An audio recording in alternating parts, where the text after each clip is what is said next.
Hello. Hey guys, it's Nissa, the Hypnobirthing midwife, and today my lovely guest is... Hi, I'm Jodie Abrahams. I'm a nutritional therapist. Yay! Amazing. So we are here today to do a short video which is all about the first few weeks after birth and essentially, ladies and partners, how you can not only just survive just about, but more how you can thrive through that period. So I'm making this series of vids to celebrate a course that I'm running, Planning Your Calm Contented Postnatal, which is all going into a book that I'm writing. Fingers crossed, fingers crossed. So I'm going to start with Jodie because she's got so much to share. So tell us, Jodie, the first the first few weeks after you birth can be challenging a little bit.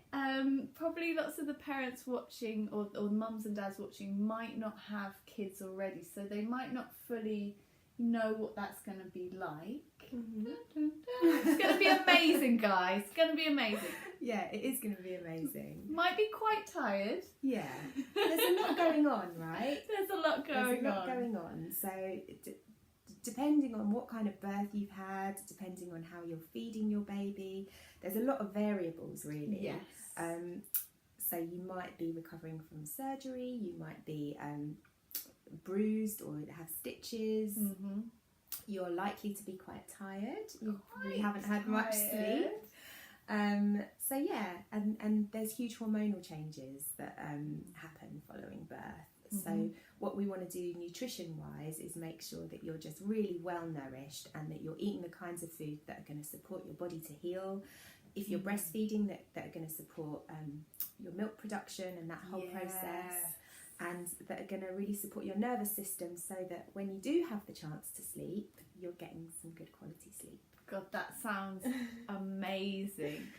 So I want to hear all of your top tips. So what I really remember about the first few weeks after birth is not having any time at all. Yeah. Like literally, it's like I had no hands. Sometimes not time to shower. Yeah. Not time to cook.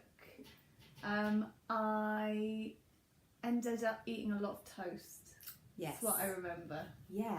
I mean, you're absolutely right. It's really hard to find time for like the basic sort of self-care habits that you might be used to, including cooking. So I think what I encourage women that I work with to do is to start prepping food and meals while you're still pregnant, and then you can keep them in the freezer and they're there and all you've got to do is heat them up. So if with a bit of kind of planning and forethought about what you're going to want to eat and what you're going to need, you can take a lot of work out of the equation for yourself and your partner if you have one, and your support network. So. And I think not to underestimate that. So I think it sounds like something simple, but it could have a really profound effect on how you feel. Absolutely. In those first few weeks, right? Yes. As you're getting to grips with everything, having a baby and feeding and things like that. So so what will we be making? So the kinds of things that I would encourage you to focus on. So there's in traditional Chinese medicine, there's a kind of principle around, and a lot of traditional cultures, there's a principle around really supporting the new mother after birth through helping her to rest as much as possible and eating lots of really warming foods. It's believed in traditional Chinese medicine that warming foods really support blood flow that can help with healing tissues. We want to be eating lots of antioxidants and vitamins and minerals to sort of replenish your stores. If you lost a lot of blood, it's important to get the iron in.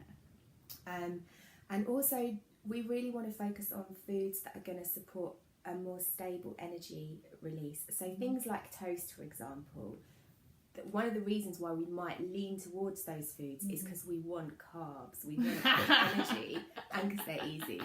But that you can make it with one hand. You can make it with one hand, spread with one hand. Yeah, exactly. But we want to be eating things that are going to give us more of a sustained release of energy. So things like stews and soups and broths with lots of veggies in, with some sort of protein in. So if you eat meat or fish, it might be either of those things, or if you don't, it could be things like pulses and legumes and lentils, sprinkling nuts and seeds on top. Making sure that you've got some good fats in there as well. So one of my favourites is like doing a soup with lots of greens. So you might do like spinach and kale, adding some quinoa to the soup. Ooh. And then a bit of coconut milk for some good fats in there to really support your energy levels Sounds too. good. Yum. Yeah, so it's really quick to whip something like that together, and then you can bung it in the freezer. Amazing. And it's there. Yeah. So Please do it, ladies. I can't recommend it enough. If you're pregnant right now and it's your first baby, I really feel like you may not know how little time you'll have in those first few weeks. And I remember being pregnant and thinking, I have my baby, and then I'm going to go to art galleries, and I'm going to take my baby travelling, and I didn't realise that it's the first few weeks and months as well, sometimes years.